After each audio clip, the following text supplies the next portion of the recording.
I'm here with Sally Hayes, permanent makeup artist, to find out a little bit about how permanent makeup works for her clients and ask her a few questions about the procedure. How do you choose a permanent makeup artist? When you want to find somebody who's already got makeup skills and knows how to apply makeup as well as technically being an artist, you want to look at their portfolio, look at work that they've done, make sure that the most important thing I would have to say is that you don't ever want to go to somebody who buys their advertising material. You want to see real work that they've done. Okay. And then that way you know, right. And have them put on topical makeup first and show you so you know exactly what to expect. Don't ever have it done without seeing firsthand how it's going to look. Okay. Because I think that's when people, you want to see what you're going to get before you get it. So it's kind of like buying a pair of shoes. You want to try it on, right? And make sure if you like what they do topically for you, then you know that you'll probably like it done permanently. Okay. And we're here with 3 of her clients, and we want to ask them the same question. How, Lee, did you choose? Well, being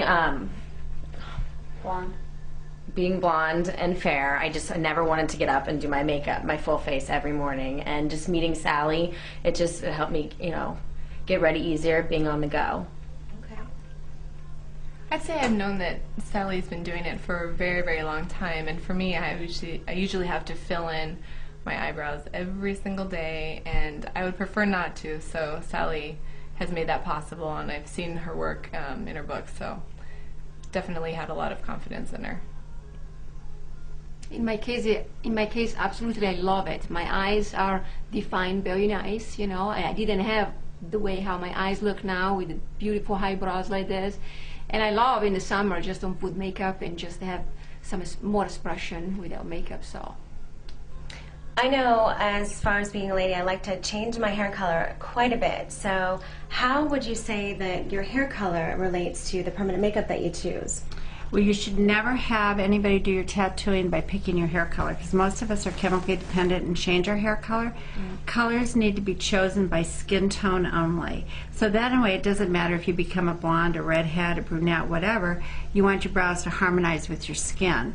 And you're mixing your undertones of the skin with the color to get the final result. So it's very, very important that people understand color and undertones before you have it done. Right. It's not about topical makeup like we buy in a store. It's about combining those undertones. That's the key to really good permanent makeup. And I'm really known for undetectable makeup. I don't think it's a compliment for anybody to be standing in the line and have somebody say, "Oh, gee, look at the lady with the tattooed eyebrows," or I don't do eyeliner with wings and tails. It's all about It's all about being natural. You're looking better, only natural, and people don't know why you look good. Right. Usually they think, "Did you change your hair?" or whatever. But it's really that you've just defined your features, and as we age, our features get lighter. So by doing permanent makeup, it kind of bridges that gap so you don't need to wear as much makeup. Right. You have the choice. You can put on any color you want. But like all of the lips are done here, and they're all done very naturally, and then they can put lipstick on when they want to. But when they don't want to, they just have color that harmonizes pretty with their complexions. Right. And how does this differ from body tattooing, really? Well, I'm just curious. Body tattooing, they're using primary colors which haven't been blended down. When you do cosmetic tattooing, we're actually using colors like we buy at a department store, tertiary colors that have been blended down for cosmetic tattooing. And that's why you really can't say for longevity, like Lee's brows are blonde, Sonia's brows are blonde. She's not going to have the longevity that Elle will have because Elle's darker. So it goes on how long you're wearing your makeup, the colors that are used. A brunette will have longer longevity than a blonde, but it's very, very undetectable. And Sonia wears her eyebrows a little bit darker than Lee does. Okay. So the longevity for brows varies on everybody. Eyeliner is pretty cut and dried. You can go 5, 7, 10 years without having a retouch on eyeliner. Okay. Same way with lips. But brows are the one procedure that depends about your skin tone and how light or dark you want them. Okay. What about plastic surgery or other cosmetic procedures like Restylane in the lips? How does that affect the permanent makeup? It'll have absolutely no effect on cosmetic surgery if your brows are put in the proper place to start out with. When the doctor, if he does a brow lift, they'll be perfect. I mean, there's no problem. You want to make sure that, I always take that into consideration if somebody might be having cosmetic surgery, not to raise their brow with them tattooing. If they have a brow lift, it will be raised automatically. You want to put the brows where they should be with the bone structure. Right. So it really has no effect on cosmetic surgery. Okay. And as far as Restylane goes, or fillers, you know, once you've defined the vermilion edges of the lip, it actually makes the physician's job easier. Right. Because the lips will be symmetrical. Okay. And it makes doing fillers very simple. What about actually enhancing like an irregularity? Well, if somebody has like lopsided lips or something like that, could you actually and that's that? one thing I do is when I do cosmetic tattooing, I have you in a more upright angle, like applying makeup. Right. And everybody's got a brow that's slightly higher. Everybody's got a lip that's slightly lower. Right. And I take all of that into consideration when I'm doing the procedure. And then that's what it's all about, kind of fine-tuning and evening out. Right. And then, you know, you can use your lipstick, lip gloss, whatever you want to do. Or you just have nice color and shape when you don't have anything on. Yeah, like when you're going to the gym and you don't really want to put your makeup on, but you still want to look good. What about, does it hurt? Is there pain? What kind of pain's involved? We ask the girls. When I do lips, I do it with a dental block so that you don't feel anything at all. Okay. Eyes and brows, I use a cream topical, and it's very effective.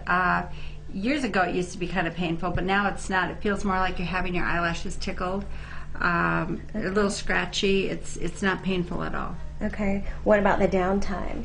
The brows are the only procedure that you have a little bit of scaliness with, and usually about 5 days after you do it, they'll peel a little bit.